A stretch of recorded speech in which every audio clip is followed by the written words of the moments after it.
सतनाम करता पुरख निरभओ निर्वैर अकाल मूर्त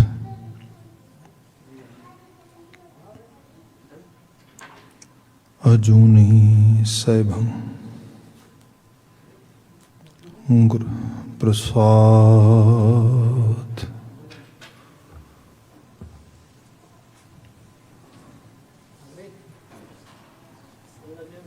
ज्ञान ध्यान किछ कर्म ना जाना, ना हिन निर्मल करनी।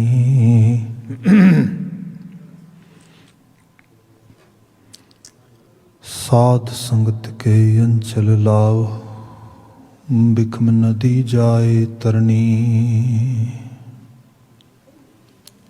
साध संगत के अंचल लाओ, बिखम नदी जाए तरनी। सतनाम वाहेगुरु साहिब जियो। राग सूही महला चौथा, छंत कर पहला। एक ओंकार सतगुर प्रसाद। सतगुर पुरख मिलाए, अवगण विकणा। गुण रवां बलराम जियो।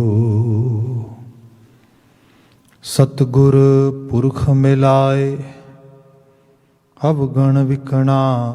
गुण रवां बलराम जियो। हर हर नाम ते आए, गुरबाणी नित नित चमा। बलराम जियो। गुरबाणी सद मीठी लागी, पाप विकार गवाया। हऊँ मैं रोग गया भव भागा, सहजे सहज मिलाया। काया सेज गुर शब्द सुखाली, ज्ञान तत्त कर भोगो। अन दिन सुख माणे नित रलियां, नानक तुर संजोगो। सतपुरख कर भाओ, कुड़म कुड़माई। आया बलराम जियो। संत जना कर मेल, गुरबाणी गावाइया। बलराम जियो। बाणी गुर गाई, परम गत पाई। पंच मिले सोहाया। गया क्रोध ममता तन नाठी, पाखंड परम गवाया। हऊँ मैं पीर गई सुख पाया, आरोगत भय शरीरा। गुर प्रसादी ब्रह्म पछाता, नानक गुणी गहीरा। हऊँ मैं पीर गई सुख पाया, आरोगत भय शरीरा। गुर प्रसादी ब्रह्म पछाता, नानक गुणी गहीरा। वाहिगुरु जी का खालसा, वाहिगुरु जी की फतेह। जुगो जुग अटल तन तन गुरु ग्रंथ साहिब जी। गुरु पातशाह जी दी अपार मेहरामत बख्शिश। शाम समय सत्संगत का समा सानू प्राप्त है। आप घरां थावां तो टैलीविजन राहीं या होर मीडिया सोर्सिस राहीं गुरु शब्द दी आप माण रहे हो, वडभागी हो। गुरबाणी व्याख्यान विच सूही राग दे छंत विचारे जाते ने। गुरु रामदास साहब जी की पावन रचना साढ़े समकक्ष है। इस पावन छंत विचों दो पदियां का पाठ आपने सरवण किया है। ਬੀਤੇ ਕੱਲ 1 ਨੰਬਰ ਪਦੇ ਦਾ ਪਾਠ ਅਤੇ ਵਿਆਖਿਆ ਹੋਈ ਸੀ। ਅੱਜ 2 ਨੰਬਰ ਪਦੇ ਦੀ ਅਸੀਂ ਵਿਆਖਿਆ ਕਰਨ ਦਾ ਯਤਨ ਕਰਾਂਗੇ। ਜਿਵੇਂ ਕਿ ਜੋ ਗੁਰੂ ਗ੍ਰੰਥ ਸਾਹਿਬ ਦਾ ਪੇਜ ਬਣਦਾ ਉਹ ਬਣਦਾ 773। ਬਿਲਕੁਲ ਇਸ ਛੰਦ ਤੋਂ ਜਿਹੜਾ ਨੈਕਸਟ ਛੰਦ ਆ ਉਹ ਲਾਵਾਂ ਦੇ ਪਾਠ ਦਾ ਆ। ਹਾਲਾਂਕਿ ਪਿੱਛੋਂ ਵੀ ਜੋ ਪਾਠ ਤੁਰਿਆ ਹੁੰਦਾ ਅਸੀਂ ਉਹਦੇ 'ਚ ਵਿਚਾਰ ਕਰਦੇ ਹਾਂ। ਵਿਆਹ ਦੀ, ਸੁਹਾਗਣਾਂ ਦੀ, ਸੁਹਾਗ ਦੀ, ਇਸ ਕਿਸਮ ਦੀ ਬਾਤ ਹੁੰਦੀ ਰਹੀ ਹੈ। ਪਰ ਹੁਣ ਤੇ ਬਿਲਕੁਲ ਐਗਜ਼ੈਕਟਲੀ, ਕਿਉਂਕਿ ਇਹ ਉਹ ਬਚਨ ਨੇ ਜਿਹੜੇ ਅਕਸਰ ਆਪ ਜਿਹੜੀ ਸਾਡੀ ਸਿੱਖੀ ਜੀਵਨ ਰੌਂ ਆ, ਵੇ ਆਫ ਲਾਈਫ ਆ, ਉਹਦਾ ਇੱਕ ਪਾਰਟ ਐਂਡ ਪਾਰਸਲ ਹੈ। ਜਿਵੇਂ ਅੱਜ ਦਾ ਪਦਾ ਆ, ਸਤ ਸੰਤੋਖ ਕਰ ਭਾਉ ਕੁੜਮ ਕੁੜਮਾਈ ਆਇਆ ਬਲਰਾਮ ਜੀਓ। ਗੁਰਬਾਣੀ ਆਪਣੇ ਆਪ ਦੇ ਵਿੱਚ ਇੱਕ ਵਾਸਟ ਏਰੀਆ ਅਮਾ ਕੇ ਬੈਠੀ ਹੈ। ਜਦੋਂ ਅਸੀਂ ਇਹਦੀ ਇੰਟਰਪ੍ਰੀਟੇਸ਼ਨ ਕਰਦੇ ਹਾਂ, ਬਿਕੋਜ਼ ਦੇਰ R 2 things we have to have in our mind when we understand Gurbani. One is every word's literal translation. That is, ਜਿਵੇਂ ਕੋਈ ਇੱਥੇ ਹੀ ਹੈ ਕਿ ਸੱਤ ਇਹਦਾ ਇੱਕ ਆਪਣਾ ਅਰਥ ਆ, ਜਿਹਨੂੰ ਅਸੀਂ ਗੁਰਬਾਣੀ ਦੇ ਜੀਵਨ ਦੀ ਸੱਤਿਆ ਦੇ ਰੂਪ ਵਿੱਚ ਵੀ ਦੇਖਦੇ ਹੈਗੇ ਆ, ਜਾਂ ਕਿਰਦਾਰ ਦੀ ਸੱਤੀਆਂ ਮਨ ਸੰਤੋਖ ਉਪਜੇ। ਜਿਹੜੇ ਲੋਕ ਦਾਨੀ ਨੇ ਉਹਨਾਂ ਦੀ ਬਾਤ ਹੋ ਰਹੀ ਹੈ ਇਸ ਕਿਸਮ ਦੇ ਨਾਲ, ਜਾਂ ਜਿਹੜਾ ਅਹਿਰਨ ਜਿਹਦੇ 'ਚ ਸਭ ਜ਼ਿਕਰ ਕਰਦੇ ਕਿ ਜਤ ਸੱਤ ਦੀ ਬਾਤ ਹੁੰਦੀ, ਉਹਦੇ ਵਿੱਚ ਵੀ ਸੱਤ ਦਾ ਸ਼ਬਦ ਆ ਜਾਂਦਾ। ਪਰ ਸੱਤ ਦਾ ਮਤਲਬ ਸਤਨਾਮ, ਜਿਵੇਂ ਬਿਲਕੁਲ ਟਰੂ, ਸੱਚ, ਰਿਐਲਿਟੀ, ਉਸ ਰੂਪ ਵਿੱਚ ਵੀ ਆ ਜਾਂਦਾ। ਸੋ ਇਹ ਹੈ ਜਦੋਂ ਅਸੀਂ ਸ਼ਬਦ ਦੀ ਸਿੱਧੀ ਸਿੰਪਲ ਟਰਾਂਸਲੇਸ਼ਨ ਕਰਦੇ ਹਾਂ। ਪਰ ਜਦੋਂ ਪੂਰੀ ਲਾਈਨ ਨੂੰ ਅਸੀਂ ਕਿਸੇ ਕੌਨਟੈਕਸਟ ਵਿੱਚ ਪਾਉਂਦੇ ਹਾਂ, ਫਿਰ ਉਹਦੀ ਇੰਟਰਪ੍ਰੀਟੇਸ਼ਨ ਹੁੰਦੀ ਹੈ। ਇੰਟਰਪ੍ਰੀਟੇਸ਼ਨ ਦਾ ਦਾਇਰਾ ਜਿਹੜਾ ਹੈ ਬੜਾ ਵਿਸ਼ਾਲ ਹੈ, ਉਹ ਬਹੁ ਅਯਾਮੀ ਅਤੇ ਬਹੁ ਪੱਖੀ ਹੈ। ਇਹਦੇ 'ਚ ਅਸੀਂ ਗੁਰਬਾਣੀ ਦੇ ਵੱਖਰੇ ਵੱਖਰੇ ਜਿਹੜੇ ਉਹਦੇ ਸੰਕਲਪ ਨੇ, ਜਿਹੜੀਆਂ ਵੱਖਰੀਆਂ ਵੱਖਰੇ ਉਹਦੇ ਕੌਨਟੈਕਸਟ ਜਾਂ ਕੌਨਸੈਪਟ ਸਾਨੂੰ ਮਿਲਦੇ ਨੇ, ਅਸੀਂ ਉਹਨਾਂ ਨੂੰ ਫਿਰ ਸਾਹਮਣੇ ਲੈ ਕੇ ਉਹਦੇ ਅਨੁਸਾਰ ਗੁਰਬਾਣੀ ਦੇ ਸਮੁੱਚੇ ਸਕੂਲ ਆਫ ਥਾਟ ਨੂੰ ਅੰਡਰਸਟੈਂਡ ਕਰਦੇ ਹਾਂ। ਇਸ ਪਾਵਨ ਸ਼ਬਦ ਦੇ ਵਿੱਚ ਸਾਹਿਬ ਪਾਤਸ਼ਾਹ ਜਿੱਥੇ ਸਾਨੂੰ ਅਧਿਆਤਮੀ ਤਲ ਦੇ ਉੱਤੇ ਸਪਿਰਿਚੁਅਲ ਸਾਈਡ ਤੋਂ ਮੈਸੇਜ ਦੇ ਰਹੇ ਨੇ, ਇਹ ਗੁਣ ਸਾਡੇ ਅੰਦਰ ਰੂਹਾਨੀ ਤਰਬੀਅਤ ਸਾਡੀ ਵਧਾਉਂਦੇ ਨੇ, ਉਹਨੂੰ ਉੱਚਿਆਂ ਕਰਦੇ ਨੇ, ਸਾਡੀ ਸਪਿਰਿਚੁਅਲ ਸਾਈਡ ਤੋਂ ਅਪਲਿਫਟਿੰਗ ਹੁੰਦੀ ਹੈ। ਪਰ ਉਹਦਾ ਪ੍ਰਭਾਵ ਜਾਂ ਉਹਦਾ ਅਸਰ ਸਾਡੇ ਰੋਜ਼ਮर्रा ਦੇ ਜੀਵਨ ਵਿੱਚ ਪੈਣਾ ਚਾਹੀਦਾ ਹੈ। ਅਤੇ ਰੋਜ਼ਮर्रा ਦੇ ਜੀਵਨ ਦੇ ਵਿੱਚ ਫੈਮਿਲੀ ਇੱਕ ਯੂਨਿਟ ਆ, ਜਿਹਦੇ ਵਿੱਚੋਂ ਹੀ ਮਨੁੱਖ ਦੀ ਸ਼ਖਸੀਅਤ ਬਣਦੀ ਹੈ, ਮਨੁੱਖ ਦੀ ਉਸਾਰੀ ਹੁੰਦੀ ਹੈ। ਉਸ ਫੈਮਿਲੀ ਲਾਈਫ ਦੀ ਜਿਹੜੀ ਬੇਸ ਲਾਈਨ ਆ ਉਹ ਹੈ ਹਸਬੈਂਡ ਵਾਈਫ। ਉਹਦੇ ਵਿੱਚ ਜੇ ਤੁਸੀਂ ਸਹੀ ਲੈਵਲ 'ਤੇ ਦੇਖੋਗੇ ਤਾਂ ਉਹ ਹੈ ਵਿਆਹ। ਵਿਆਹ ਦੇ ਜਿਹੜੇ ਟ੍ਰੈਡੀਸ਼ਨਲ ਵੇ ਨਾਲ ਪਿਛੋਕੜੇ ਜਾਵਾਂਗੇ ਤਾਂ ਉਹਦੇ 'ਚ ਕੀ ਲੱਗੇਗਾ, ਤੁਹਾਨੂੰ ਪਤਾ ਲੱਗੇਗਾ। ਜਿਵੇਂ ਅੰਗੇਜਮੈਂਟ ਹੁੰਦੀ ਏ, ਕੁੜਮਾਈ ਹੁੰਦੀ ਏ, ਸ਼ਗਨ ਲੱਗਣਾ ਹੁੰਦਾ, ਇਹ ਸਭ ਚੀਜ਼ਾਂ। ਸੋ ਗੁਰੂ ਬਾਬਾ ਜੀ ਇਹਦਾ ਸੰਦੇਸ਼ ਸਾਨੂੰ ਇਸ ਰੂਪ ਵਿੱਚ ਬਿਆਨ ਕਰਦੇ, ਸਾਡੀ ਸਪਿਰਿਚੁਅਲ ਬੈਟਰਮੈਂਟ ਦੇ ਨਾਲ, ਜਿਹੜੀ ਸਾਡੀ ਕਰੋਗੀ ਜ਼ਿੰਦਗੀ ਹੈ, ਜਿਹੜੀ ਸਾਡੀ ਦੁਨਿਆਵੀ ਜ਼ਿੰਦਗੀ ਹੈ, ਜਿਹੜਾ ਸਾਡਾ day to day life dealing ਆ, ਉਹਦੇ ਵਿੱਚ ਸਾਨੂੰ ਵਰਤਨ ਦੇ ਸੰਦੇਸ਼ ਵੀ ਨਾਲ ਦੀ ਨਾਲ ਮਿਲ ਰਹੇ ਨੇ। ਹੁਣ ਇੱਥੇ ਕੁੜਮ ਕੁੜਮਾਈ ਆਇਆ ਬਲਰਾਮ ਜੀ। ਕੁੜਮ ਕੁੜਮਾਈ ਦੀ ਬਾਤ ਮੈਂ ਪਹਿਲਾਂ ਕਰਦਾ, ਫਿਰ ਉਸ ਤੋਂ ਬਾਅਦ ਸ਼ਬਦਾਂ ਦੀ ਵਿਆਖਿਆ ਕਰਾਂਗਾ।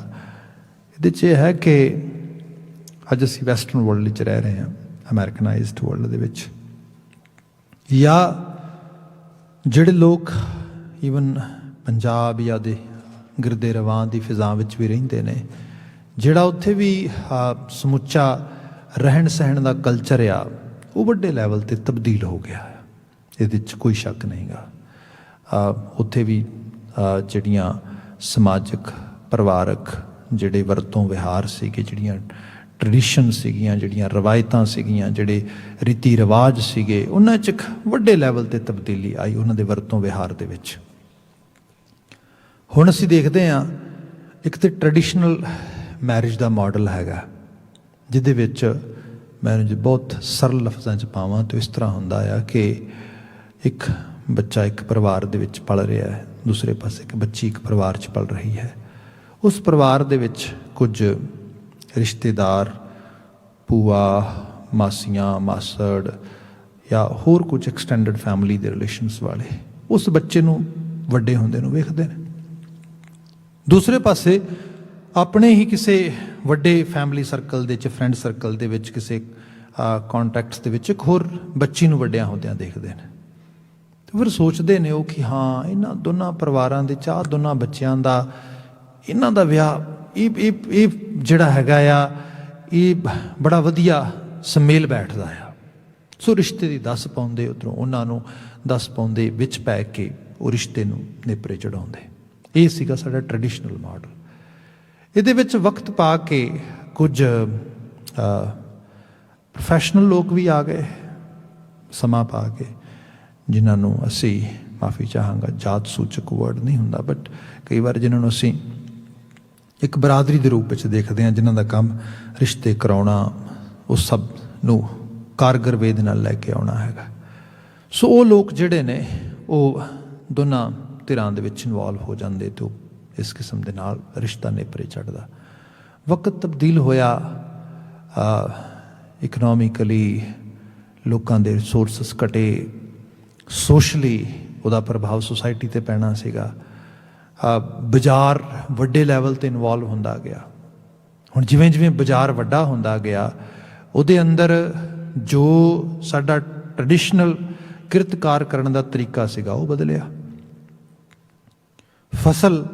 ਫਸਲ ਨਾ ਰਹਿ ਕੇ, ਉਪਜ ਨਾ ਰਹਿ ਕੇ, ਉਹਨੂੰ ਦਮੜਿਆਂ ਦੇ ਵਿੱਚ ਕਨਵਰਜਨ ਉਹਦੀ ਹੋਣ ਲੱਗ ਗਈ। ਸੋ ਦਮੜੇ ਦੇ ਬੇਸ ਦੇ ਉੱਤੇ, ਵੈਲਿਊ ਦੇ ਬੇਸ ਦੇ ਉੱਤੇ ਉਹਦਾ ਸਾਰਾ ਜਿਹੜਾ ਹੈਗਾ ਰੂਪ, ਉਹ ਲੋਕੀ ਉਸ ਤਰੀਕੇ ਨਾਲ ਜਾਣਨ ਲੱਗੇ। ਅਤੇ ਹੁਣ ਜਿਹੜਾ ਉਹਦਾ ਪੈਸਾ ਮਿਲਣਾ ਆ, ਉਹਦੇ ਮੁਤਾਬਕ ਘਰਾਂ ਥਾਵਾਂ ਦੇ ਵਿੱਚ ਜਿਹੜੀਆਂ ਨੇ ਉਹ ਲੋੜਾਂ ਬਦਲ ਗਈਆਂ। ਜੇ ਬਿਲਕੁਲ ਅੱਜ ਦੇ ਮੁਹਾਜ 'ਚ ਬਾਤ ਕਰੀਏ, ਅੱਜ ਲੋਕਾਂ ਦਾ ਸੈੱਲਫੋਨ, ਇੰਟਰਨੈਟ, ਇਹ ਇਟਸ ਨੋਟ ਲਗਜ਼ਰੀ ਐਨੀ ਮੋਰ। ਇਤਨੇ ਜ਼ਿਆਦਾ ਅਸੀਂ ਇਹਨਾਂ 'ਤੇ ਡਿਪੈਂਡੈਂਸੀ ਆ ਚੁੱਕੀ ਹੈ। ਆਪਾਂ ਦੇਖਦੇ ਹਾਂ ਬੱਚਿਆਂ ਨੂੰ ਸਕੂਲਿੰਗ ਤੋਂ ਲੈ ਕੇ ਹਰ ਚੀਜ਼ ਇਹਦੇ ਥਰੂ ਆ ਰਹੀ ਹੈ। ਸੋ ਇਹ ਸਭ ਚੀਜ਼ਾਂ ਆਉਣ ਦੇ ਨਾਲ ਜਿਹੜੀ ਲੋੜ ਸੀਗੀ ਉਹ ਤਾਂ ਵੱਧਦੀ ਲੱਗੀ ਗਈ। ਸਰਮਾਇਆ ਹੋਰ ਚਾਹੀਦਾ, ਪੈਸਾ ਹੋਰ ਚਾਹੀਦਾ, ਰਿਸੋਰਸਿਸ ਘਟਦੇ ਗਏ, ਆਲੇ ਦੁਆਲੇ ਦੇ ਰਿਸ਼ਤੇ, ਨਾਤੇ, ਸੰਬੰਧਾਂ ਦੇ ਵਿੱਚੋਂ ਐਕਸਪੈਕਟੇਸ਼ਨਸ ਵੱਧਦੀਆਂ ਗਈਆਂ। ਮੈਨੂੰ ਫਾਈਨੈਂਸ਼ੀਅਲ ਸਪੋਰਟ ਮਿਲੇਗੀ, ਮੈਨੂੰ ਇਹ ਸਪੋਰਟ ਮਿਲੇਗੀ, ਉਹ ਨਹੀਂ ਮਿਲੀ, ਉਹਦੇ ਨਾਲ ਬਿਟਰਨੈਸ ਕ੍ਰੀਏਟ ਹੋ ਗਈ। ਫਿਰ ਸਾਰੇ ਦੇ ਵਿੱਚੋਂ ਇੱਕ ਐਸਾ ਸਮਾਜ ਬਣਦਾ ਲੱਗਾ ਕਿ ਪਿਛਲੇ ਕਾਫੀ ਸਮੇਂ ਤੋਂ ਬਣਦਾ ਉਸਰਦਾ ਤੁਰਿਆ ਹੁੰਦਾ, ਜਿਹਦੇ ਅੰਦਰ ਇੱਕ ਦੂਜੇ ਦਾ ਸਨੇਹ ਕਰਨ ਦੀ ਬਜਾਏ, ਇੱਕ ਦੂਜੇ ਦਾ ਭਲਾ ਕਰਨ ਦੀ ਬਜਾਏ, ਬਲਕਿ ਇੱਕ ਦੂਜੇ ਦਾ ਫਾਇਦਾ ਚੁੱਕਣਾ, ਇੱਕ ਦੂਜੇ ਨੂੰ ਨੀਵਾਂ ਵਿਖਾ ਕੇ ਉਹਨੂੰ ਪਿੱਛੇ ਛੱਡ ਕੇ ਆਪ ਅੱਗੇ ਲੰਘਣਾ। ਇਹਦੇ 'ਚ ਮੁੱਢ ਕਦੀਮਾ ਤੋਂ ਬੰਦੇ ਦੇ ਵਿੱਚ ਦੁਆਖ, ਜੈਲਸ, ਇਹ ਪੱਖ ਵੀ ਰਿਹਾ। ਸੋ ਇਹ ਸਭ ਚੀਜ਼ਾਂ ਸਮਾਜ ਦੇ ਤਾਣੇ ਪੇਟੇ ਨੂੰ ਬਦਲਦੀਆਂ ਗਈਆਂ। ਸੋ ਉਹਨਾਂ ਹਾਲਾਤਾਂ ਦੇ ਵਿੱਚ, ਉਸ ਖਿੱਤੇ ਦੇ ਵਿੱਚ ਤੁਸੀਂ ਦੇਖੋ, ਇਹ ਮਾਡਲ ਹੁਣ ਇਟਸ ਨੋਟ ਐਗਜ਼ਿਸਟਿੰਗ ਐਨੀ ਮੋਰ। ਇਹ ਨਹੀਂ ਹੈਗਾ ਕਿ ਤੁਹਾਡੇ ਕੋਈ ਰਿਸ਼ਤੇਦਾਰ ਤੁਹਾਡੇ ਸੱਜਣ ਵਿੱਚ ਪੈ ਕੇ ਕੋਈ ਰਿਸ਼ਤਾ ਕਰਵਾ ਦੇਣ ਤੇ ਇਸ ਤਰੀਕੇ ਨਾਲ ਹੁੰਦਾ। ਥੋੜ੍ਹਾ ਬਹੁਤਾ, ਜ਼ਿਆਦਾਤਰ ਬਹੁਤ ਮੁਸ਼ਕਿਲ ਨਾਲ ਬੰਦੇ ਨੂੰ ਆਪ ਹੀ ਐਫਰਟ ਪਾਉਣੀ ਪੈਂਦੀ, ਆਪ ਇਸ ਤਰੀਕੇ ਦੇ ਨਾਲ ਪਰਿਵਾਰ ਨੂੰ। ਹਾਂ, ਕਿਤੇ ਕਿਤੇ ਜਿਹੜਾ ਥੋੜ੍ਹਾ ਜਿਹਾ ਤਾਲੀਮ ਆਇਆ, ਥੋੜ੍ਹੀ ਅਟੋਨਮੀ ਹੈ, ਬੱਚੇ ਬੱਚੀਆਂ ਵੀ ਆਪੋ ਆਪਣੇ ਤਰੀਕੇ ਨਾਲ ਆਪਣੀਆਂ ਚੋਇਸਿਸ ਬਿਲਡ ਕਰਨ 'ਚ ਐਫਰਟ ਪਾਉਂਦੇ ਨੇ। ਜਿਸ ਮੁਲਕ 'ਚ ਅਸੀਂ ਹੁਣ ਆ ਗਏ ਹਾਂ, ਇਸ ਕਲਚਰ 'ਚ ਬਾਤ ਕਰੀਏ, ਇੱਥੇ ਇਹ ਮਾਡਲ ਤਾਂ ਬਿਲਕੁਲ ਹੀ ਨਦਾਰਤ ਹੋ ਗਿਆ। ਦੂਸਰਾ ਮਾਡਲ ਵੈਸਟਰਨ ਸੀਗਾ, ਜਿਹਦੇ 'ਚ 15, 16, 17 ਸਾਲ ਦੀ ਏਜ ਤੱਕ ਬੱਚਾ ਆਪਣਾ ਕੋਈ ਪਾਰਟਨਰ ਲੱਭਣਾ ਸ਼ੁਰੂ ਕਰਦਾ, ਕੋਈ ਫਰੈਂਡਸ਼ਿਪ ਨੂੰ ਅਗਲੇ ਲੈਵਲ 'ਤੇ ਲਿਜਾਣ ਦੀ ਐਫਰਟ ਪਾਉਂਦਾ। ਇਸ ਤਰੀਕੇ ਨਾਲ ਜਿਵੇਂ ਹੀ ਉਹ ਉਸ ਤਰੀਕੇ ਨਾਲ ਅਸੀਂ ਇਸ ਕਲਚਰ 'ਚ ਦੇਖਦੇ ਹਾਂ, ਸਾਡੇ ਟ੍ਰੈਡੀਸ਼ਨਲ ਪਰਿਵਾਰਾਂ ਦੇ ਵਿੱਚ, ਖਾਸ ਕਰਕੇ ਜਿਹੜੇ ਐਥਨਿਕ ਕਮਿਊਨਿਟੀਜ਼ ਵਿੱਚੋਂ ਆ ਰਹੇ ਨੇ, ਇਹਨਾਂ 'ਚ ਬਿਲਕੁਲ ਹੀ ਐਕਸੈਪਟ ਨਹੀਂ ਹੋ ਸਕਦਾ, ਅਨਐਕਸੈਪਟੇਬਲ ਹੈ। ਸੋ ਇਸ ਤਰੀਕੇ ਦੇ ਨਾਲ ਇੱਕ ਹਾਲਾਤ ਐਸੇ ਬਣ ਗਏ ਕਿ ਸਾਡੀ ਜਿਹੜੀ ਯੰਗ ਜਨਰੇਸ਼ਨ ਹੈ ਉਹ ਵੱਡੇ ਲੈਵਲ 'ਤੇ ਕਨਫਿਊਜ਼ਨ ਵਿੱਚੋਂ ਲੰਘ ਰਹੀ ਹੈ। ਸੌਰੀ ਟੂ ਸੇ, ਹੁਣ ਜਿਹੜੀ ਉਹ ਕਨਫਿਊਜ਼ਨ ਹੈ, ਭਰਮ ਦੀ ਦਸ਼ਾ ਆ, ਉਹਦੇ 'ਚੋਂ ਕਿਵੇਂ ਬਾਹਰ ਨਿਕਲਿਆ ਜਾਏ। ਮਾਫੀ ਚਾਹਾਂਗਾ, ਮੈਂ ਤੇ ਇੰਨਾ ਸਮਾਂ ਕਰੀਬ 5 ਮਿੰਟ ਲਗਾ ਤੇ ਬੋਲਣ 'ਤੇ। ਇਹ ਤਾਂ ਵੈਸੇ ਵੀ ਟੈਬੂ ਹੈ, we don't want to talk about it. ਅਸੀਂ ਇਹਦੇ ਬਾਰੇ ਗੱਲ ਵੀ ਨਹੀਂ ਕਰਦੇ। ਅਸੀਂ ਓਪਨ ਮਾਈਂਡਡ 'ਤੇ ਕੀ ਹੋਣਾ ਆ, ਇਹ ਤਾਂ ਇਹੋ ਜਿਹੀ ਚੀਜ਼ ਹੈ ਜਿਹਦੇ ਬਾਰੇ ਕਹਿੰਦੇ ਨਹੀਂ, ਛੱਡੋ ਪਰਾਂ। ਹਾਂ, ਜਿਹਨੂੰ ਪੰਜਾਬੀ 'ਚ ਕਹਿੰਦੇ ਆ ਵੀ ਢੱਕਿਆ ਕੁਝ ਵੀ ਰਿੱਝੀ ਜਾਏ, ਕੁਝ ਵੀ ਪੱਕੀ ਜਾਏ, ਉਹ ਠੀਕ ਹੈ। ਪਰ ਅਸੀਂ ਓਪਨ ਮਾਈਂਡਡ ਹੋ ਕੇ ਗੱਲ ਨਹੀਂ ਕਰਨੀ ਇਹਦੇ ਬਾਰੇ। ਹਾਲਾਂਕਿ ਗੁਰਬਾਣੀ ਵਾਰ-ਵਾਰ ਕਹਿ ਰਹੀ ਹੈ ਕਿ ਮੁਸ਼ਕਲਾਂ ਤੋਂ, ਮੁਸੀਬਤਾਂ ਤੋਂ ਅੱਖਾਂ ਬੰਦ ਕਰਕੇ ਨਹੀਂ ਬਚ ਸਕੇਗਾ ਤੂੰ। ਹੁਣ ਇੱਥੇ ਬਾਤ ਆਈ, ਬੱਚੇ ਬੱਚੀਆਂ ਨੂੰ ਮੈਂ ਕਈ ਵਾਰੀ ਅਹਿਸਾਸ ਕਰਾਉਣਾ ਕਿ ਸਾਡੇ ਹੁੰਦਾ ਸੀ ਕਿ ਟ੍ਰੈਡੀਸ਼ਨ ਸੀਗੀ ਜਿਹਦੇ ਵਿੱਚ ਬੱਚਾ ਤੇ ਬੱਚੀ, ਪਤੀ ਪਤਨੀ ਬਹੁਤ ਬਾਅਦ ਵਿੱਚ ਬਣਦੇ ਸੀ। ਉਸ ਤੋਂ ਪਹਿਲਾਂ ਇੱਕ ਪ੍ਰੋਸੈਸ ਸੀਗਾ। ਉਹਨਾਂ ਦੇ ਪ੍ਰੋਸੈਸ ਵਿੱਚ ਇਹ ਸੀਗਾ, ਦੋ ਫੈਮਲੀਜ਼ ਆਪਸ ਦੇ ਵਿੱਚ ਕੁੜਮ ਬਣਦੇ ਸੀ। ਸੋ ਰਿਸ਼ਤਾ ਹੋਣਾ ਹੈ, ਦੋ ਪਰਿਵਾਰਾਂ ਨੇ ਕੁੜਮ ਬਣਨਾ ਹੈ। ਉਹਨਾਂ ਦੋ ਪਰਿਵਾਰਾਂ ਨੇ ਜਿਹੜੇ ਇੱਕ ਦੂਸਰੇ ਦੇ ਕੁੜਮ ਬਣਨ ਲੱਗੇ ਨੇ, ਉਹਨਾਂ ਨੇ ਫਿਰ ਕੀ ਕਰਨਾ ਆ, ਉਹਨਾਂ ਨੇ ਇੱਕ ਦਿਨ ਬਰੇਤੇ ਤੇ ਧਰੇਤੇ ਬਣਨਾ, ਬਰਾਤੀ ਬਣ ਕੇ ਆਉਣਾ ਹੈ, ਧਰੇਤੇ ਰਿਸੀਵ ਕਰਨਾ ਆ। ਉਸ ਸਮੇਂ ਬੱਚਾ ਤੇ ਬੱਚੀ ਨੇ ਲਾੜਾ ਤੇ ਲਾੜੀ ਬਣਨਾ। ਉਸ ਤੋਂ ਅਗਲੇ ਪੜਾਅ ਦੇ ਵਿੱਚ ਜਾ ਕੇ ਫਿਰ ਉਹਨਾਂ ਨੇ ਇੱਕ ਪੂਰੀ ਉਸ ਟ੍ਰੈਡੀਸ਼ਨ ਨੂੰ ਫੋਲੋ ਕਰਕੇ ਵਿਆਹ ਦੇ ਰਿਸ਼ਤੇ 'ਚ ਬੱਝਣਾ, ਤੇ ਉਸ ਤੋਂ ਬਾਅਦ ਉਹਨਾਂ ਨੇ ਧਨ ਤੇ ਪਿਰ ਬਣਨਾ, ਪਤੀ ਤੇ ਪਤਨੀ ਦੇ ਰੂਪ ਦੇ ਵਿੱਚ।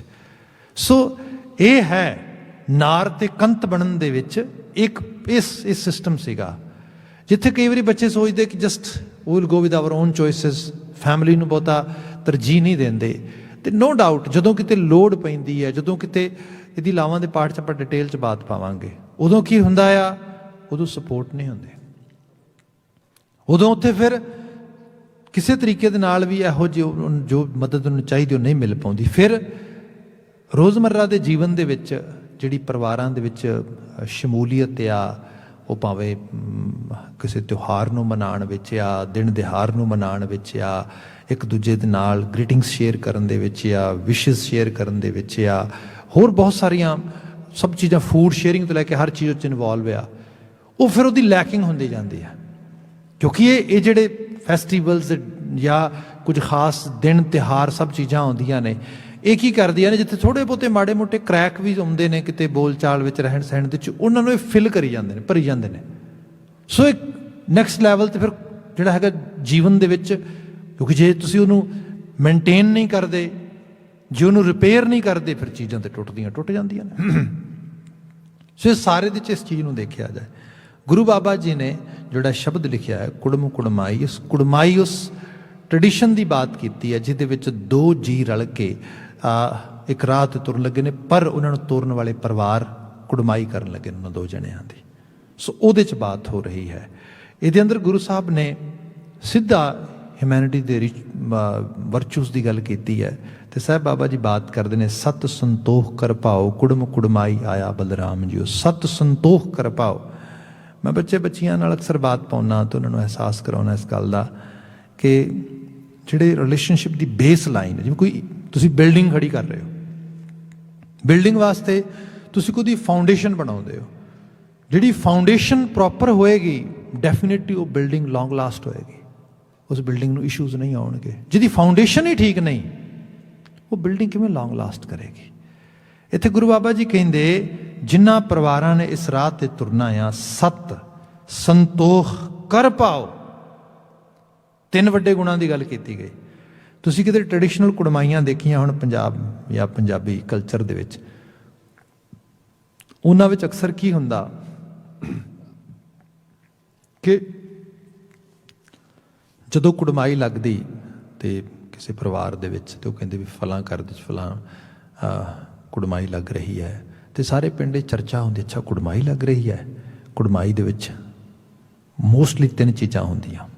ਨੰਬਰ 1, ਕੁੜਮਾਈ ਤੇ ਲੋਕੀ ਇਹ ਪੁੱਛਦੇ, ਅੱਛਾ ਕੀ ਪਾ ਕੇ ਗਏ ਨੇ, main what kind of jewel pieces has been shared, ਕੀ ਦਿੱਤਾ ਆ, ਕੀ ਪਾਇਆ ਆ, ਕੋਈ ਸੋਨੇ ਦਾ ਗਹਿਣਾ, ਕੋਈ ਇਸ ਕਿਸਮ ਦੀ ਬਾਤ ਹੁੰਦੀ, ਕੜਾ ਮੁੰਦਰੀ, ਕੋਈ ਹਾਰ ਕੈਂਠਾ ਵਗੈਰਾ, ਇਹਦੀ ਗੱਲ ਹੁੰਦੀ। ਸੋ ਪਹਿਲੀ ਗੱਲ ਤਾਂ ਇਹ ਹੈ ਵੀ ਕੁੜਮਾਈ ਕਿਸੇ ਜਵੈਲਰੀ ਪੀਸ ਦੇ ਨਾਲ ਇੱਥੋਂ ਸ਼ੁਰੂ ਹੁੰਦੀ। ਦੂਸਰੀ, ਕੋਈ ਕੰਬਲ ਵਗੈਰਾ, ਕੱਪੜਾ ਵਗੈਰਾ ਜਿਹੜਾ ਇਸ ਤਰੀਕੇ ਦੇ ਨਾਲ ਉਹ ਸ਼ੇਅਰ ਕੀਤਾ ਜਾਂਦਾ। ਤੀਸਰੀ ਚੀਜ਼ ਹੁੰਦੀ, ਜਿਹੜੇ ਵਕਤ ਦੇ ਫਲ ਹੁੰਦੇ ਸੀਗੇ ਉਹ ਮਿੱਠੇ ਦੇ ਰੂਪ ਵਿੱਚ ਲਿਆਂਦੇ ਜਾਂਦੇ, ਉਸ ਤਰੀਕੇ ਨਾਲ ਕੁਝ ਸਵੀਟਸ ਦੇ ਨਾਲ, ਫਲ ਖਾਸ ਕਰਕੇ। ਤੇ ਫਲਾਂ ਦੇ ਵਿੱਚ ਹੋਰ ਕੁਝ ਨਹੀਂ ਮੁਯੱਸਰ, ਤੇ ਜਿਹੜੀਆਂ ਡਰਾਈ ਡੇਟਸ ਹੁੰਦੀਆਂ ਨੇ, ਖਜੂਰਾਂ, ਛੁਹਾਰੇ, ਉਹ ਤੇ ਮਿਲ ਹੀ ਜਾਂਦੇ ਨੇ। ਸੋ ਇਸ ਕਰਕੇ ਉਹ ਸੁੱਕੇ ਜਿਹੜੇ ਛੁਹਾਰੇ ਨੇ ਉਹ ਜ਼ਰੂਰ ਲਿਆ ਜਾਂਦੇ, ਮੂੰਹ ਨੂੰ ਵੀ ਛੁਆਏ ਜਾਂਦੇ, ਕਿਉਂਕਿ ਫਲ ਉਹ ਤੇ ਪੱਕੇ ਤੌਰ ਤੇ ਮੁਅੱਸਰ ਹੈ। ਗੁਰੂ ਬਾਬਾ ਜੀ ਇਹਦੇ 3 ਚੀਜ਼ਾਂ ਦੀ ਬਾਤ ਕਰਦੇ, ਮਗਰ ਇਹ ਬਾਤ ਉਹ ਸਮਾਨ ਦੇ ਆਦਾਨ ਪ੍ਰਦਾਨ ਦੀ ਗੱਲ ਨਹੀਂ ਹੋ ਰਹੀ। ਇੱਥੇ ਹੋ ਰਹੀ ਗੱਲ ਸਤ ਸੰਤੋਖ ਕਰ ਪਾਓ।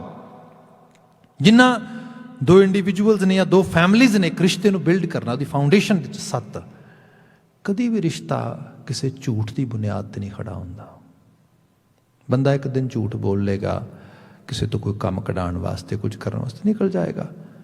ਇਹ ਕੋਈ ਇਹ ਤੇ ਹੈ ਨਹੀਂ ਗਾ। ਦੇਖੋ ਜਿਹੜੀ ਹਸਬੈਂਡ ਵਾਈਫ ਰਿਲੇਸ਼ਨਸ਼ਿਪ ਆ ਜਾਂ ਇੱਕ 2 ਫੈਮਲੀਜ਼ ਆਪਸ ਵਿੱਚ ਸਾਂਝ ਆ, it's not just 100 metre race or 200 metre race just ਤੁਸੀਂ ਇੱਕ ਸ਼ੂਟ ਲਗਾਈ ਤੇ ਪੂਰੀ ਹੋ ਗਈ। ਨਾ ਨਾ ਨਾ ਨਾ, ਇਹ ਤਾਂ ਇੱਕ ਮੈਰਾਥਨ ਆ, ਤੇ ਮੈਰਾਥਨ ਵੀ ਹੈ ਲਾਈਫ ਲੌਂਗ।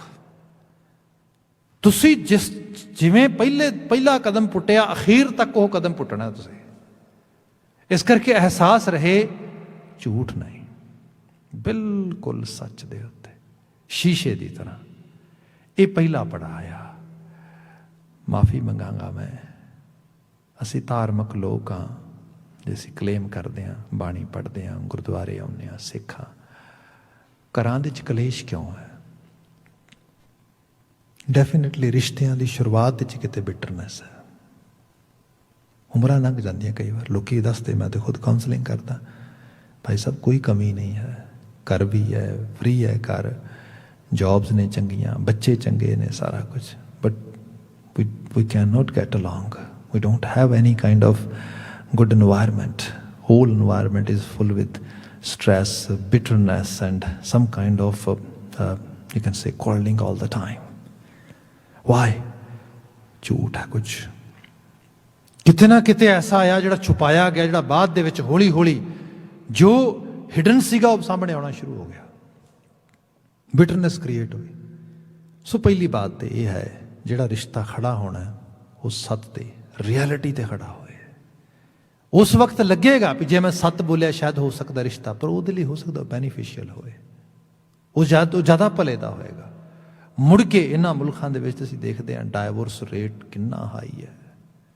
ਤੇ ਐਵੇਂ ਨਹੀਂ ਹੁੰਦਾ ਕਿ ਬੰਦਾ ਸੋਚੇ ਕਿ ਓਕੇ 2 ਇੰਡੀਵਿਜੂਅਲ ਵੱਖਰੇ ਹੋ ਗਏ ਤੇ ਜ਼ਿੰਦਗੀ ਬੈਕ ਟੂ ਨਾਰਮਲ ਹੋ ਗਈ, ਸਾਰਾ ਕੁਝ ਉਸ ਤਰੀਕੇ ਦੇ ਨਾਲ। ਬੰਦੇ ਦੇ ਬਾਹਰ ਤੇ ਚਲੋ ਥੋੜਾ ਬਹੁਤਾ ਸਮਾਈਲ ਕਰੇਗਾ, ਕੁਛ ਕਰੇਗਾ, ਪਰ ਜਿਹੜੇ ਇਨਰ ਵੂੰਡਸ ਨੇ, ਜਿਹੜੇ ਅੰਦਰ ਉਹ ਜ਼ਖਮ ਹੋਏ ਨੇ, ਜਿਹੜੇ ਇਮੋਸ਼ਨਲ ਬੰਦੇ ਨੇ, ਉਹ ਸਾਰੀਆਂ ਮੂਵਮੈਂਟਸ ਵਿੱਚੋਂ ਲੰਘਦਾ ਬੰਦਾ, ਉਹਨਾਂ ਨੂੰ ਹੀਲ ਹੁੰਦਿਆਂ ਉਮਰਾਂ ਲੰਘ ਜਾਂਦੀਆਂ ਕਈ ਵਾਰੀ।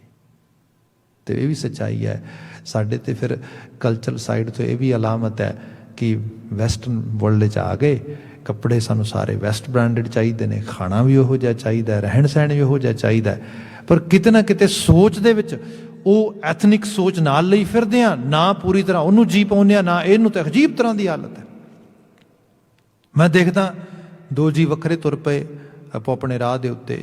ਹੁਣ ਡਾਈਵੋਰਸ ਤੁਸੀਂ ਹਸਬੈਂਡ ਨੂੰ ਦਿੱਤਾ ਜਾਂ ਵਾਈਫ ਨੂੰ, ਤਾਂ ਬੱਚਿਆਂ ਨੂੰ ਥੋੜ੍ਹਾ ਦਿੱਤਾ। ਬੱਚਿਆਂ ਦੀ ਤੇ ਜਿਹੜੀ ਹੈਗੀ ਹੈ ਬਿਲਕੁਲ ਦੋਨਾਂ ਦੀ ਸਾਂਝੀ ਰਿਸਪੋਂਸੀਬਿਲਿਟੀ ਹੈ, ਉਹਦੇ 'ਚ ਕੋਈ ਜ਼ਿੰਮੇਵਾਰੀ ਨਹੀਂ ਨਿਭਾ ਰਿਹਾ।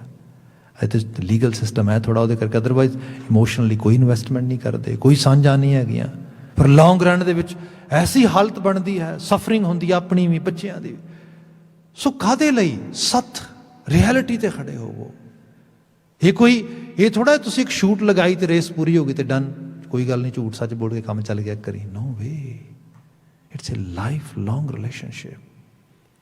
ਜਿੱਥੇ ਤੁਹਾਨੂੰ ਲੱਗਦਾ ਆ ਕਿ ਇਹ ਪਾਰਟ ਮੇਰਾ ਵਨਰੇਬਲ ਹੋਏਗਾ, ਉਹ ਪਹਿਲਾਂ ਸ਼ੇਅਰ ਕਰੋ, so that you can understand that what kind of relationship do you want or actually other person is expecting from you.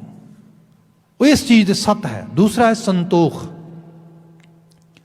ਮੈਂ ਪ੍ਰੀ ਮੈਰਿਟਲ ਕਾਉਂਸਲਿੰਗ ਕਰ ਰਿਹਾ ਕਾਫੀ ਸਮੇਂ ਤੋਂ ਬੱਚਿਆਂ ਦੇ ਨਾਲ, ਮੈਂ ਕਈ ਵਾਰੀ ਬੇਨਤੀ ਕਰਦਾ, actually this act is kind of A script, ਮਤਲਬ ਸੇਮ ਕੁਐਸਚਨ ਨੇ, ਸੇਮ ਆਨਸਰ ਨੇ, ਕੋਈ ਫਰਕ ਨਹੀਂ ਹੈਗਾ।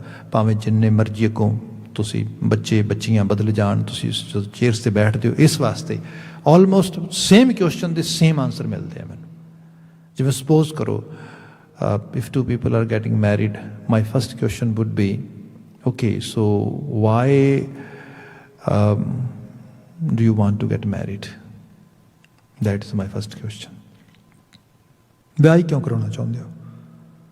ਆਪ ਹੈਰਾਨ ਹੋਵੋਗੇ, 99.9% ਆਨਸਰ ਪਤਾ ਕੀ ਹੁੰਦਾ? We don't know. ਇਹਦਾ ਕੀ ਮਤਲਬ ਹੋਇਆ? ਮਤਲਬ ਉਹਨੂੰ ਅਹਿਸਾਸ ਨਹੀਂ ਗਾ। ਫਿਰ ਇਹ ਵੀ ਹੈ, ਪਤੀ ਪਤਨੀ ਦੋ ਰਲ ਕੇ ਜਸਟ ਇੱਕ ਦੂਜੇ ਨਾਲ ਵਿਆਹ ਨਹੀਂ ਕਰਾ ਰਹੇ, ਵਿਆਹ ਤੇ ਸੰਸਥਾ ਹੈ ਇੱਕ ਪੂਰੇ ਦੀ ਪੂਰੀ। ਹੁਣ ਇਹਦੇ ਜਿਹੜੀ ਬਾਤ ਹੋਈ ਕਿ ਵੀ ਡੋਂਟ ਨੋ, ਅੱਛਾ ਜੇ ਬਹੁਤ ਕੋਈ ਬੱਚੇ ਜ਼ੋਰ ਲਾਉਣ ਤੇ ਕਹਿੰਦੇ ਨੇ I think we like each other, that's why ਅਸੀਂ ਲਾਈਕ ਤੇ ਬਹੁਤ ਕੁਝ ਕਰਦੇ ਹਾਂ ਸਵੇਰ ਤੋਂ ਸ਼ਾਮ ਤੱਕ, ਵਿਆਹ ਥੋੜਾ ਕਰਾ ਲੈਂਦੇ ਹਾਂ। They should understand what does marriage exactly mean. ਸੰਤੋਖ ਇਸ ਰਿਸ਼ਤੇ 'ਚ ਵੱਜਣ ਤੋਂ ਬਾਅਦ ਮੇਰੀ ਕੰਪਲੀਟ ਕੰਟੈਂਟਮੈਂਟ ਤੇ ਸੈਟਿਸਫੈਕਸ਼ਨ ਹੋ ਜਾਏਗੀ। ਬਸ ਮੈਨੂੰ ਇਸ ਰਿਸ਼ਤੇ ਦੇ ਵਿੱਚੋਂ ਇਹਨਾਂ ਦੋ ਪਰਿਵਾਰਾਂ ਦਾ ਆਪਸ ਵਿੱਚ ਸਾਂਝ ਬਣਨ ਤੋਂ ਬਾਅਦ ਲੱਗੇਗਾ ਹਾਂ, ਕਿਉਂਕਿ ਇਹ ਸਾਂਝ ਐਵੇਂ ਹੀ ਹੈ ਜਿਵੇਂ ਮਦਰ ਨੇਚਰ ਨੇ ਬਖਸ਼ ਦਿੱਤੀ ਤੇ ਬਸ ਇਸ ਨੂੰ ਇਸੇ ਤਰੀਕੇ ਨਿਭਾਉਣਾ ਆ। ਫਿਰ ਤੀਸਰੀ ਚੀਜ਼ ਹੈ ਕਰ ਪਾਓ ਬਹੁਤ ਸਾਰੀ ਮੁਹੱਬਤ, ਖਲੂਸ, ਕਿਉਂਕਿ ਤਾਂ ਉਮਰ ਹੋਰ ਤੇ ਕੁਛ ਸ਼ੇਅਰ ਨਹੀਂ ਕਰਨਾ, ਪਿਆਰ ਹੀ ਸ਼ੇਅਰ ਕਰਨਾ ਇੱਕ ਦੂਜੇ ਨੂੰ, ਪਿਆਰ ਹੀ ਦੇਣਾ। ਜੇ ਪਿਆਰ ਹੈ ਹੀ ਨਹੀਂ ਕੋਲ ਇੱਕ ਦੂਜੇ ਦੇ ਪ੍ਰਤੀ ਤੇ ਫਿਰ ਕਿਵੇਂ ਸ਼ੇਅਰ ਕਰਾਂਗੇ? ਸੋ ਜਿਹੜੀ ਕੁੜਮਾਈ ਹੈ ਇਹਦੀ ਮਰਿਆਦਾ ਹੀ ਇੱਥੋਂ ਸ਼ੁਰੂ ਹੋਏ, ਇਹ ਅਹਿਸਾਸ ਹੋਏ ਬੰਦੇ ਦੀ ਸੁਰਤ ਵਿੱਚ। ਅਸੀਂ ਤੇ ਕਈ ਵਾਰੀ ਸੌਰੀ ਟੂ ਸੇ, ਮੈਂ ਤਾਂ ਦੇਖਿਆ ਇੱਥੇ ਤੇ ਥੋੜਾ ਘੱਟ ਦੇਖਿਆ, ਪੰਜਾਬ ਦੀ ਫਿਜ਼ਾਂ 'ਚ ਮੈਂ ਜ਼ਿਆਦਾ ਦੇਖਿਆ, ਕੋਈ ਲੜਕਾ ਆਖੇ ਨਹੀਂ ਲੱਗਦਾ, ਕੋਈ ਲੜਕੀ ਆਖੇ ਨਹੀਂ। ਕਈ ਵਾਰ ਤੇ ਮੈਂਟਲ ਹੈਲਥ ਦੇ ਕਿਸੇ ਨੂੰ ਕੋਈ ਸਕਿਜ਼ੋਫਰੈਨਿਕ ਇਸ਼ੂਜ਼ ਨੇ, ਕੋਈ ਕਿਸੇ ਕਿਸਮ ਦੇ ਹੋਲੂਸੀਨੇਸ਼ਨ ਦਾ ਇਸ਼ੂ ਹੈ, ਕੁਛ ਲੋਕ ਕਹਿੰਦੇ ਵਿਆਹ ਕਰਦੇ ਠੀਕ ਹੋ ਜਾਏਗਾ ਸਾਰਾ ਕੁਛ। ਬਸ ਮੇਨ ਐਕਚੁਅਲੀ ਇਹਨੂੰ ਜਿਹੜਾ ਹੈਗਾ ਆਪਣੇ ਤੋਂ ਦੂਰ ਕਰੋ, ਕਿਸੇ ਹੋਰ ਦੇ ਗਲ ਪਾ ਦਿਓ ਤੇ ਕੰਮ ਨਿਬੜ ਗਿਆ। ਹੁਣ ਇਹੋ ਜਿਹੀਆਂ ਚੀਜ਼ਾਂ ਜਿਹੜੀਆਂ ਨੇ ਇਹ ਤੇ ਨਹੀਂ ਜਾਂਦਾ ਕਿਤੇ ਨਾ, ਫਿਰ ਟਰਬਲ ਤੇ ਬਲਕਿ ਹੋਰ ਵੱਧ ਜਾਂਦੀ ਹੈ ਸੋਸਾਇਟੀ ਦੇ ਵਿੱਚ।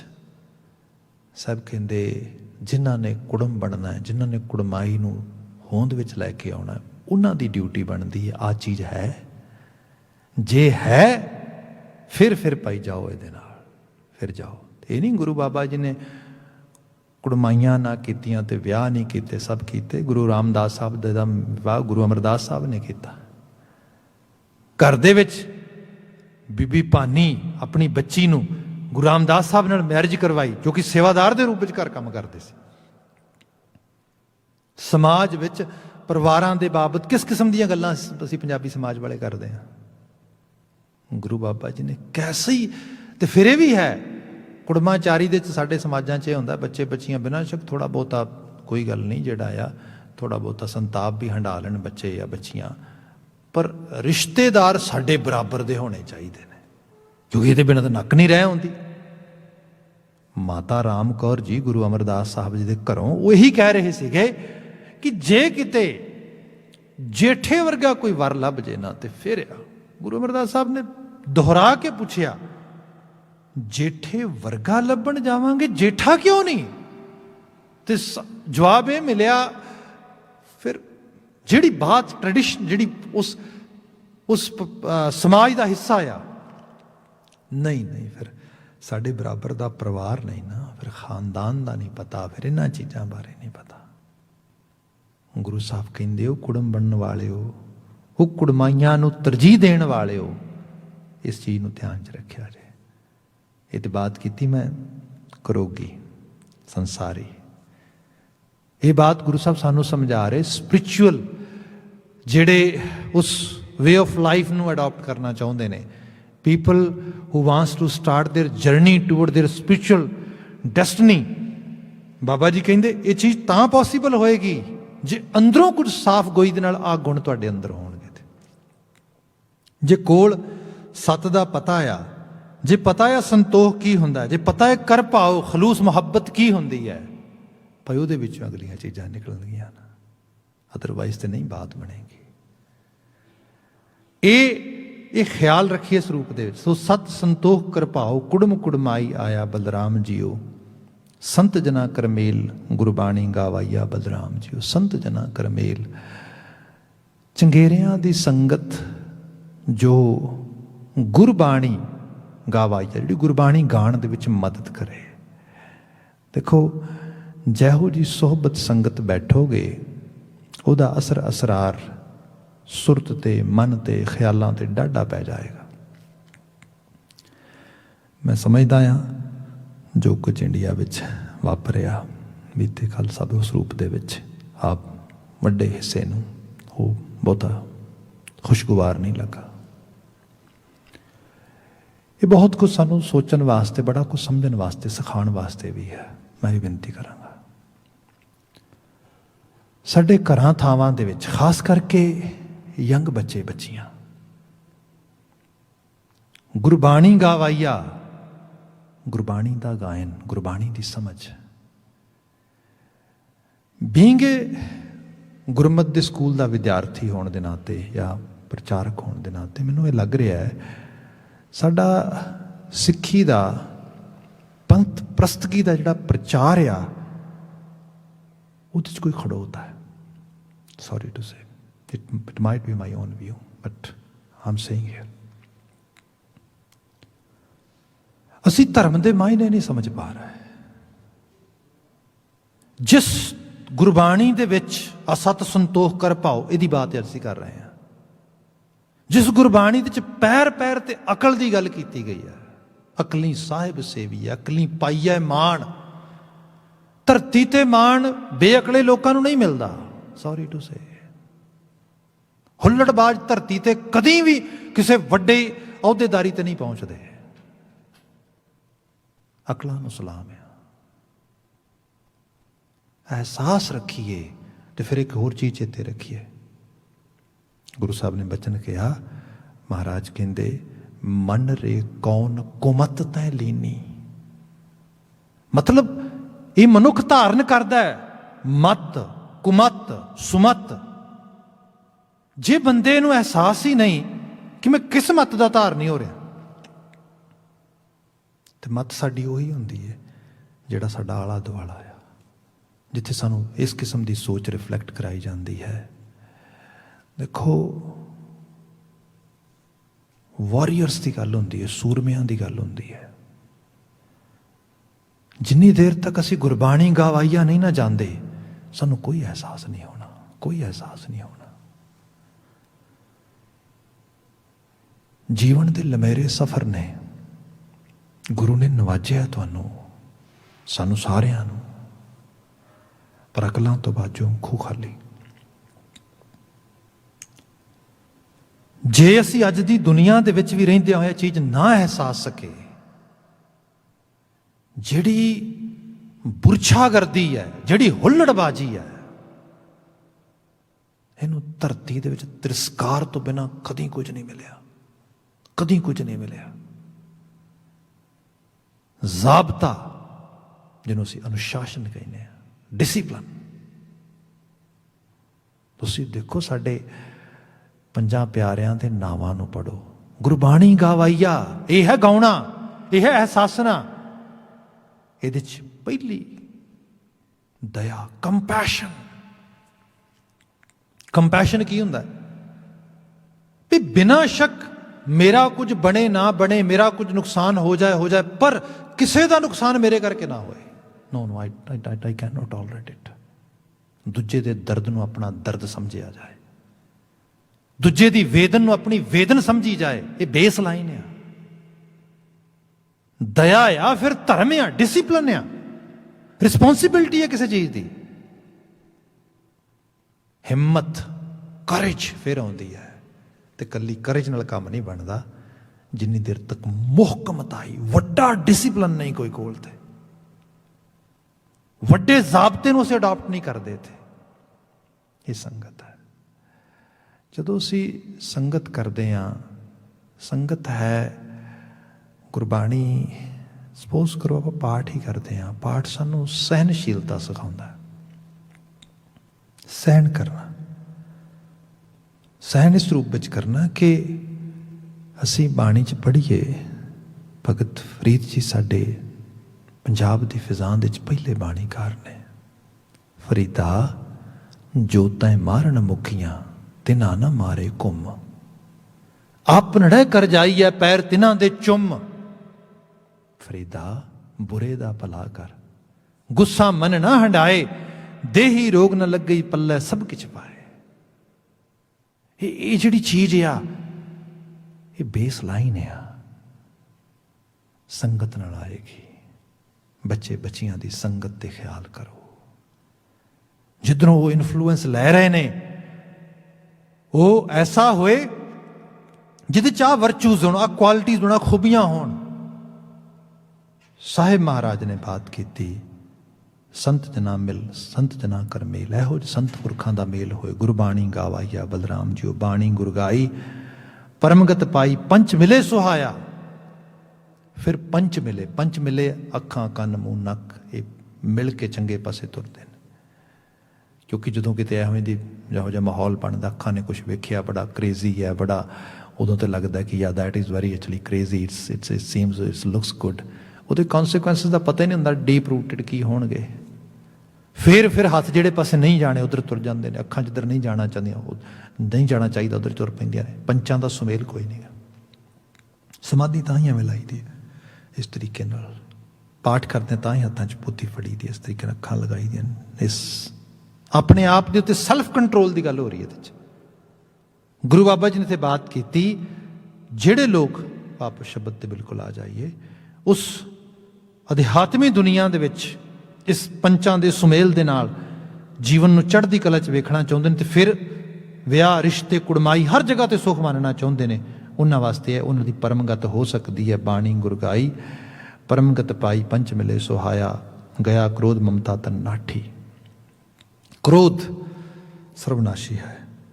ਘਰਾਂ 'ਚ ਡੋਮੈਸਟਿਕ ਇਨਵਾਇਰਮੈਂਟ ਦਾ ਖਰਾਬ ਹੋਣ ਦਾ ਕਾਰਨ ਕੀ ਹੈ? ਡੋਮੈਸਟਿਕ ਵਾਇਲੈਂਸ ਕਿੰਨੀ ਹੈ, ਮਤਲਬ ਇੰਤਹਾ ਆ। ਤੁਸੀਂ ਦੇਖੋਗੇ ਕ੍ਰੋਧ ਮਤਲਬ ਇਹ ਕਿ ਇੱਕ ਦੂਜੇ ਤੋਂ ਐਕਸਪੈਕਟੇਸ਼ਨਸ ਹਾਈ ਹੋ ਗਈਆਂ ਨੇ, ਪੂਰੀਆਂ ਨਹੀਂ ਹੁੰਦੀਆਂ। ਕ੍ਰੋਧ ਐਸਾ ਆ, ਬਸ ਵਾਇਲੈਂਸ ਹੋਈ ਜਾਂਦੀ ਲਗਾਤਾਰ।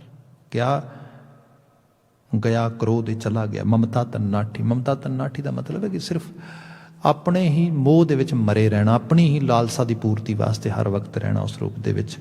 ਪਾਖੰਡ ਪਰਮ ਗਵਾਇਆ। ਕਈ ਵਾਰ ਬੰਦਾ ਅੰਦਰੋਂ ਹੋ ਜਾਂਦਾ, ਬਾਹਰੋਂ ਹੋ ਜਾਂਦਾ, ਤੇ ਰਿਸ਼ਤੇ ਦੇ ਵਿੱਚ ਇਮਾਨਦਾਰੀ ਚੱਲਦੀ ਹੈ। ਜਿੱਥੇ ਹਿਪੋਕ੍ਰੇਸੀ ਹੋਏਗੀ ਨਾ, ਬਾਹਰੋਂ ਮੈਂ ਬਹੁਤ ਵਿਖਾ ਰਿਹਾ, ਅੰਦਰ ਮੈਂ ਕਲਪ ਰਿਹਾ, ਨਹੀਂ ਬਾਤ ਚੜੇਗੀ, ਲੰਬਾ ਸਮਾਂ 'ਚ ਗੜਬੜ ਹੋ ਜਾਏਗੀ। ਕਿਉਂਕਿ ਇਹ ਥੋੜ੍ਹਾ ਵੀ ਬਾਹਰੋਂ ਤੁਸੀਂ ਲੁਕੋਗੇ ਘਰ ਆ ਜਾਓਗੇ, ਪਰ ਜਿੱਥੇ ਰਹਿਣਾ ਹੀ ਘਰ ਹੈ ਹਰ ਵਕਤ, ਫਿਰ ਕਿਤੇ ਇਸੇ ਕਰ ਲੋਕ ਕਈ ਵਾਰ ਘਰੋਂ ਭੱਜਦੇ ਨੇ, ਭਾਂਜਵਾਦੀ ਹੁੰਦੇ ਨੇ। ਅਗਲਾ ਬਚਨ ਲਿਖਿਆ ਹੈ, ਹਉ ਮੈਂ ਪੀਰ ਗਈ ਸੁਖ ਪਾਇਆ, ਆਰੋਗਤ ਪਏ ਸ਼ਰੀਰਾ। ਹੰਕਾਰ ਰੂਪੀ ਜਿਹੜੀ ਪੀੜ ਹੈ ਉਹ ਲੈਂਦੀ ਹੈ, ਸੱਚ ਦਾ ਸੁੱਖ ਪ੍ਰਾਪਤ ਹੁੰਦਾ ਹੈ। ਆਰੋਗਤ ਪਏ ਸ਼ਰੀਰਾ, ਅਰੋਗ ਮਨ, ਅਰੋਗ ਤਨ, ਅਰੋਗ ਪਰਿਵਾਰ ਜਿਹੜੇ ਨੇ ਉਹ ਆਪਣਾ ਤੇ ਦੂਜਿਆਂ ਦਾ ਭਲਾ ਕਰ ਸਕਦੇ ਨੇ। ਗੁਰ ਪ੍ਰਸਾਦੀ ਬ੍ਰਹਮ ਪਛਾਤਾ, ਨਾਨਕ ਗੁਣੀ ਗਹਿਰਾ। ਇਹ ਨਾਨਕ ਕਹਿ, ਜਿਨ੍ਹਾਂ ਨੇ ਗੁਰੂ ਦੇ ਤਰਸ, ਗੁਰੂ ਦੇ ਪ੍ਰਸਾਦ ਦੇ ਸਦਕਾ ਬ੍ਰਹਮ ਨੂੰ ਪਛਾਣ ਲਿਆ, ਨਾਨਕ ਗੁਣੀ ਗਹਿਰਾ। ਅਸਲ 'ਚ ਨਾਨਕ ਉਹ ਬ੍ਰਹਮ ਉਹਨਾਂ ਨੂੰ ਗੁਣੀ ਗਹੀਰ ਬਣਾਉਂਦਾ, ਕਿਉਂਕਿ ਉਹ ਆਪ ਗੁਣੀ ਗਹੀਰ ਹੈ।